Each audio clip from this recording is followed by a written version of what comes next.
മൊത്തത്തിൽ ഈ പ്രസ്ഥാനം പൊള്ളയാണ്. പൊള്ളയായ ഈ പ്രസ്ഥാനത്തിൻ്റെ ദൗർബല്യം ലോകം മനസ്സിലാക്കുമ്പോഴാണ് ആ ദൗർബല്യം ഇല്ല എന്ന് വരുത്തി തീർക്കാൻ വേണ്ടി ഇത്തരം വെല്ലുവിളികൾ നടത്തുക, സാധിക്കുന്ന സ്ഥലത്ത് കൂട്ടായിട്ട് പോയിട്ട് ജനങ്ങളെ ആക്രമിക്കുക, തങ്ങളുടെ ഈ ഒരു തിണ്ണമെടുക്ക് കാണിക്കുക. ഇപ്പോൾ ഈ കഴിഞ്ഞ ദിവസം കണ്ടു 2-3 ചെറുപ്പക്കാർ ചേർന്നിട്ടൊരു സ്റ്റാർട്ടപ്പ് ഉണ്ടാക്കിയപ്പോൾ ആ സ്റ്റാർട്ടപ്പിൽ ഗ്ലാസും സാധനങ്ങളും ഇറക്കുമ്പോൾ അതിന് ചില ടെക്നിക്കൽ എക്സ്പെർട്ടൈസ് വേണം ആ സാധനങ്ങൾ അൺലോഡ് ചെയ്യുക. അതുകൊണ്ട് ഞങ്ങൾ തന്നെ ഇറക്കിക്കോളാമെന്ന് കാല് പിടിച്ച ആ കുട്ടികൾ പറയുമ്പോഴും ചെറുപ്പക്കാരാണ്, 23-24 വയസ്സുള്ളവർ തൻ്റെ ഇടത്തോടെ ഒരു ബിസിനസ് തുടങ്ങുകയാണ്. അവിടെ പോയി പറയുന്നത് എന്തൊക്കെയാണ്? വിദ്യാർത്ഥി പ്രവർത്തനത്തിലായാലും തൊഴിലാളി പ്രവർത്തനത്തിലായാലും ഇത് ചെയ്യുന്നതുകൊണ്ട് ആത്യന്തികമായി നഷ്ടം സംഭവിക്കുന്ന ആർക്കാണ്? ആ പ്രസ്ഥാനത്തിനല്ല, കാരണം അതിന് നഷ്ടപ്പെടാനൊന്നുമില്ല. ആത്മാവേ നഷ്ടപ്പെട്ടു പോയ കഴിഞ്ഞതാണെങ്കിൽ പിന്നെന്താ നഷ്ടപ്പെടാനുള്ളത്? ഇപ്പോൾ ആത്മാവ് നഷ്ടപ്പെട്ടൊരു പാർട്ടി ചെയ്യുന്ന ഇത്തരം ക്രൂരമായ പ്രവർത്തനം കൊണ്ട് കേരളത്തിൻ്റെ പുരോഗതിയാണ് തടയപ്പെടുന്നത്. കേരളത്തിന് മുന്നോട്ട് പോകാനുള്ള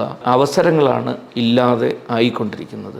അതുകൊണ്ട് എനിക്ക് തോന്നുന്നത് ഈ പാർട്ടിയെ, പ്രത്യേകിച്ച് മാർക്സിസ്റ്റ് പാർട്ടിയൊക്കെ സസൂക്ഷ്മം വിലയിരുത്തപ്പെടണം. വിലയിരുത്താനുള്ള ഉത്തരവാദിത്വം നീതിന്യായ കോടതിക്ക് വരെ ഉണ്ടെന്നാണ് എനിക്ക് പറയാനുള്ളത്. ഒരു പക്ഷേ ഇവരുടെ ഈദൃശ പ്രവർത്തനങ്ങളെ ഒരു സുവോമോട്ടോ കേസിന് പോലും സാധ്യതയുള്ള വിധത്തിലാണ് ഇവർ പെരുമാറുന്നത്.